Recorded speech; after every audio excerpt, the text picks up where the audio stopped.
পানাজিৰ পৰা এতিয়া আমি গৈ আছো বাঘা बीच। देखते हैं क्या मिलेगा हम लोगों को। रात के लिए হওক নহওক গোৱাত আহি পেলাই এখন ফণী কিনিছোঁ দাড়ি আঁচৰিবলৈ। চুলিকেইডালটো নাই বাৰু।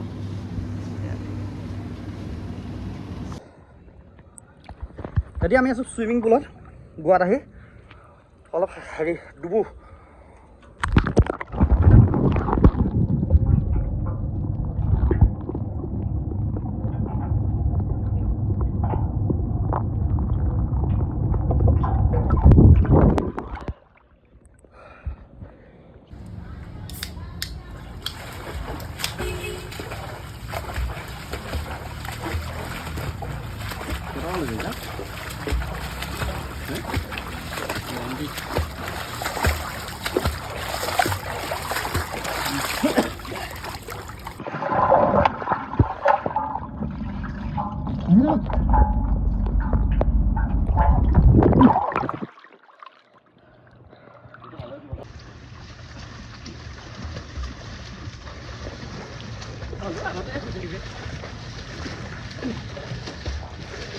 আমি এতিয়া মানে নিজৰ গাড়ীতে আমি গোৱা ভিতৰ ঘূৰি ফুৰিছোঁ। আমি ৰেণ্ট চেণ্ট লোৱা নাই। মানুহে গোৱা চোৱা এনেকৈ ঘূৰি ফুৰিছে। আমি আহি আছোঁ বাঘা बीচ। बीच নহয় बीच নেকি? এই बीचটো নহয়। কি ক'লি? হে বীজ দিব নাই কি বুলি কয়? বালিচৰ কিবা এটা অসমীয়াত ক'ব লাগিব।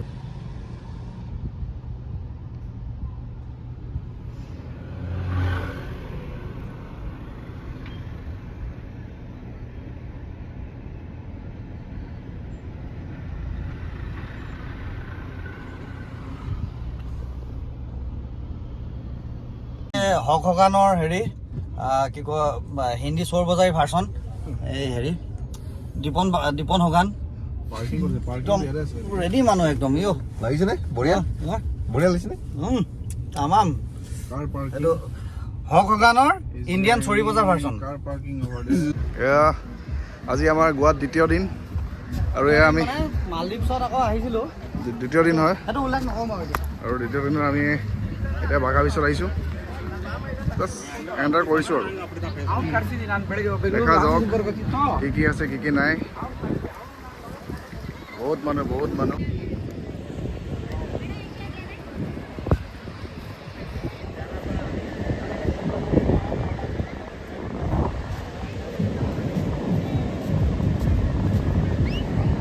বাঘা बीच এই তালৈকে আছে আপোনালোকে দেখিব পাইছে আমাৰ মেম্বাৰ্ছ।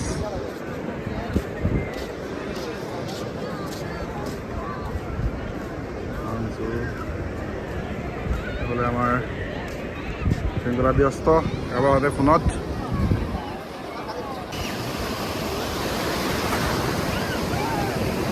ঐ চিগাৰেটৰ পেকেটটো আছিলে ই হিমাংশু ক'ত গ'ল?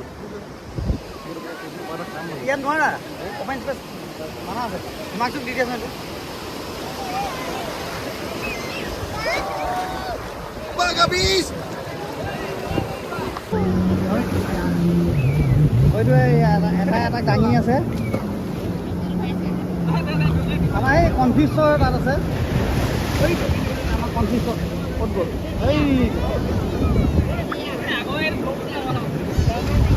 এইকেইটা বহুত নামিব গৈছে।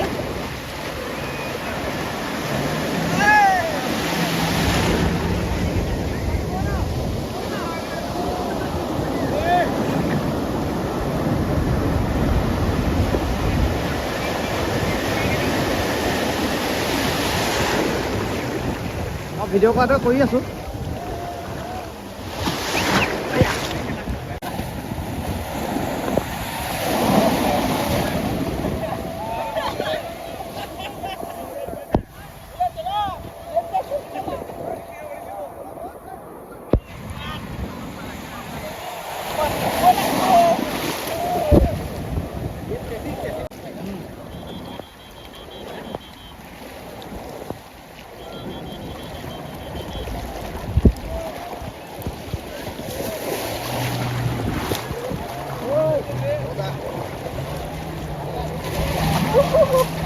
আগত যা তেতিয়াহে ভিডিঅ'টো হ'ব পায়কৰ পানী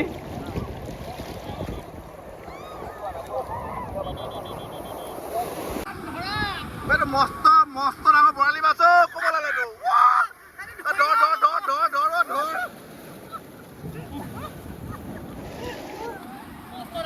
মস্ত বৰালি মাছ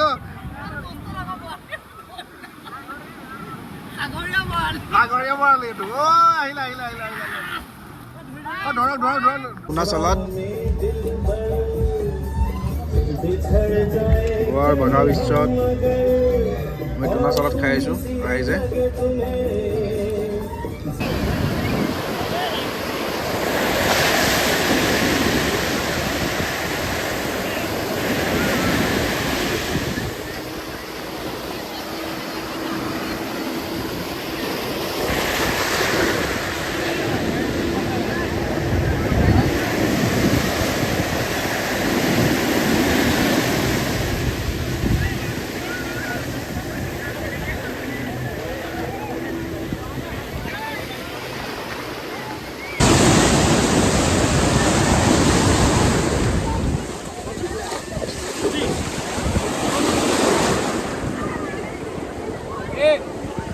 ইয়াত আহি আমি ধুনীয়াকৈ চিকেন বনাইছোঁ চিকেন বনাইছে দীপনে হেৰি খাইছে এইটো পৰমে খাইছে ই চাবিৰ আমাৰ হেৰি নাই আমাৰ অসমৰ মানুহ অসমৰ ল'ৰা আৰু মেইন এইটো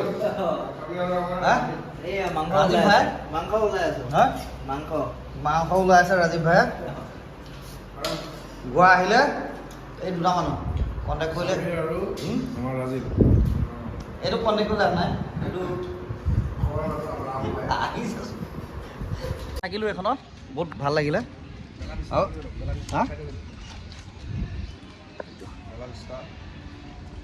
ইয়াত থাকিলোঁ আৰু এইটো আমাৰ ৰাজীৱ ভাই মৰিগাঁৱৰ মানে মোৰ নিজৰ জেগা আৰু চাদিক ভাই চাবিৰ ভাই আমাৰ অসমৰ কিবা হা হেল্প মানে ফিল এট হোম যিটো কয় আৰু সেইটোৱে হৈছে নিজে বনাই পেলাই খাইছোঁ দেই ইহঁতে খুৱাইছে মানে বনাব দিছে আৰু চিকেন ইহঁতে বনাব দিছে কিবা থাকিলে গোৱাত ফোন কৰিব ইহঁত যদি কেনেবাকৈ গোৱাত নাথাকেও চব এৰেঞ্জ হৈ যাব নাম্বাৰকেইটা দি দিম তলত এতিয়া ওলাইছোঁ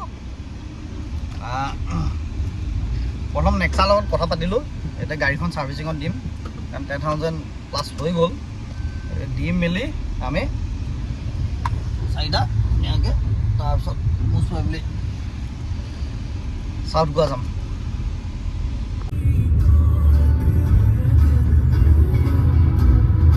ৰাস্তাৰ মাজত আছে দেই দুখনে আছে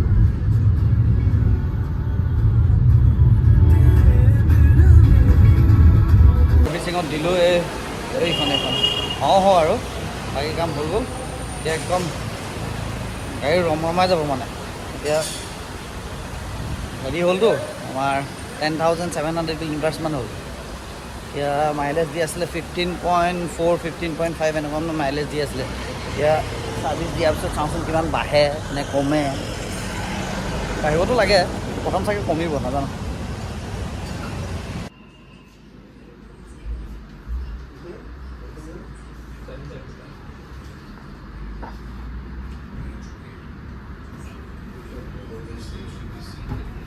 ধৰি কৰি ওলাব লৈছে আমাৰ গাড়ী সুন্দৰকৈ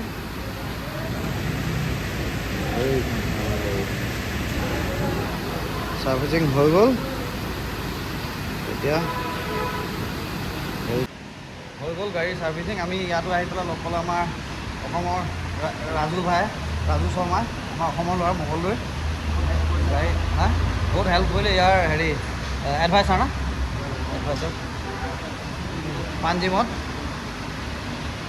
ছাৰ্ভিচিং হৈ গ'ল যাবলৈ ল'লোঁ এতিয়া দি আছিল 15.6 কিলোমিটাৰ পাৰ লিটাৰ এতিয়া এইটো ৰিছেট কৰি দিম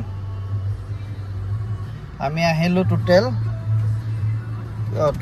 আমি গুৱাহাটীৰ পৰা আহিলোঁ 3,191.1 কিলোমিটাৰ মাৰগাঁও আহি আছোঁ আমি এতিয়া ৰাস্তাত ট্ৰেফিক পাইছোঁ লগতে এইফালে মাৰগাঁও এইফালে দেখাইছে ডাবলিম এয়াৰপৰ্ট বিটছ পিলানি এইফালে আছে ৰাস্তা ধুনীয়া ৰাস্তা এইফালে দেখাই দিওঁ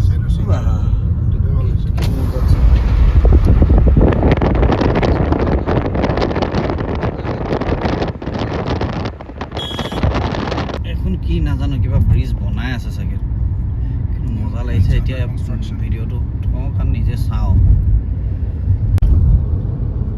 এখন বনাই থকা হেৰিটো নহয় মানে এইখনেই আমি আহি থকা ব্ৰিজখনেই কেৱল এই বস্তুকেইটা নতুনকৈ বনাই আছে বহুত ওখ এই মানুহকেইটা চালে গম পাব বহুত ওখ সাংঘাতিক ওখ গোৱা ভিতৰে ভিতৰে ক'ৰবাত আহি আছোঁ এতিয়া মাৰগাঁও আহি আছোঁ এতিয়া দেখোন ক'ৰবাত গাঁৱৰ ভিতৰতে সোমালোঁ ধুনীয়া কিন্তু চব ধুনীয়া চব ধুনীয়া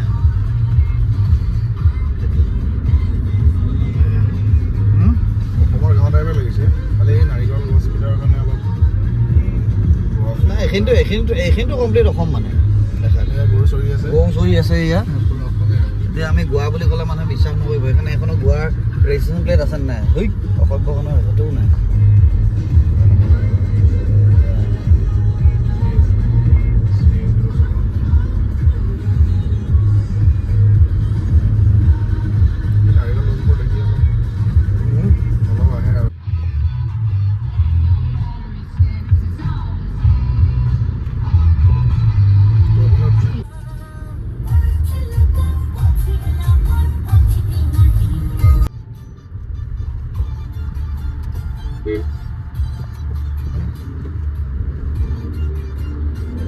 কলৱা বিচৰ ফালে এতিয়া গোটেই লাইন পাতি কেৱল ৱাইন শ্বপ বাকী একোৱেই নাই দেখোন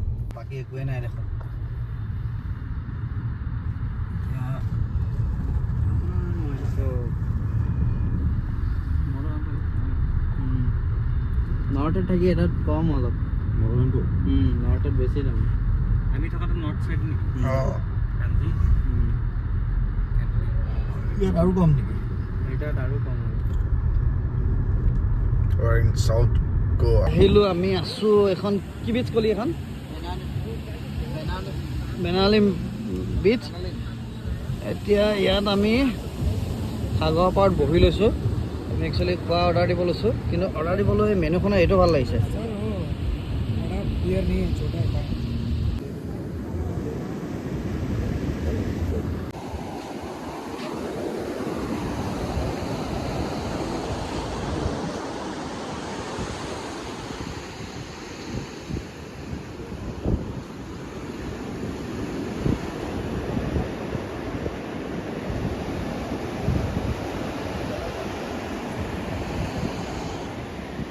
উঠিলোঁ কিন্তু নৰ্থ গোৱাত কাৰণে পাঞ্জিম চাঞ্জিমতকৈ ইয়াত বহুত বেছি ভাল লাগে হেৰি নাই কি বুলি কয় একো হুলস্থুল বেছি নাই নহয় হুলস্থুল নায়েই ধুনীয়া একদম গাঁৱলীয়া টাইপ পৰিৱেশ ঠাণ্ডা আৰু এই ফৰেনাৰ আৰামত বাইক লৈ ঘূৰি ফুৰিছে ফৰেনাৰ ইয়াত বহুত বেছি পাঞ্জিমতকৈ পাঞ্জিম চাইডতকৈ নাই বিচকেইখনে আছে মজাকৈ এনজয় কৰক ৰাতি আমি থাকিলোঁ গেষ্ট হাউচ বহুত ধুনীয়া 2000 টকা attach latrine bathroom with bathtub তাৰপিছত দুখন বিচনা ডাঙৰ টিভি চিভি চব আছে চোফা টোফা আছে ধুনীয়া আৰু থাকিব কৰিবৰ কাৰণে কিবা ট্ৰিপুল গেষ্ট হাউচ ট্ৰিপুল বিচ গেষ্ট হাউচ এটা থাকিলোঁ এখন গাড়ী এই ওপৰৰ ৰুমটো এইটো গাহৰি আনিব আহিছোঁ ইয়াত গোৱাত কি জেগা বুলি কৈছে নামটো ये कौन सा है बनालिम है ना বানালিম গাহৰি কিবা মছলা দি কিবা টাইপ বনাই এনেকৈ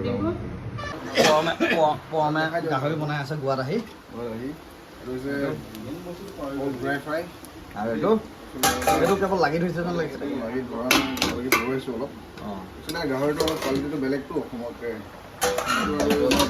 বইল গাহৰি বইল পৰ্কৰ জোল বইল গাহৰি বনাই আছোঁ এইফালে কি হয় নাজানো ইয়াৰ কোৱালিটিটো বেলেগ আমাৰ অসমৰ গাহৰি কোৱালিটিটো বেলেগ আৰু আমাৰ ইয়াৰ ৰুম ইয়াৰ নহয় মানে ই তাৰপিছত পাপুদা বুলি লখিমপুৰৰ দাদা এজন ইয়াৰ ককায়েক এই দাদা আমাৰ বড়োলেণ্ডৰ অসমৰ গাহৰি চাহৰি নাখায় ওদালগুৰিত ঘৰ মজাকৈ ইয়াতে অসমীয়া ফিল্ড এটা লৈ আমি হেৰি কৰি আছোঁ এইটো হৈছে দীপন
ডলফিন বহুত দূৰত আছে বাৰু আমাৰ কেমেৰাত ভালকৈ নাহে তাৰ কাৰণে যদি আহে আৰু নাজানো আৰু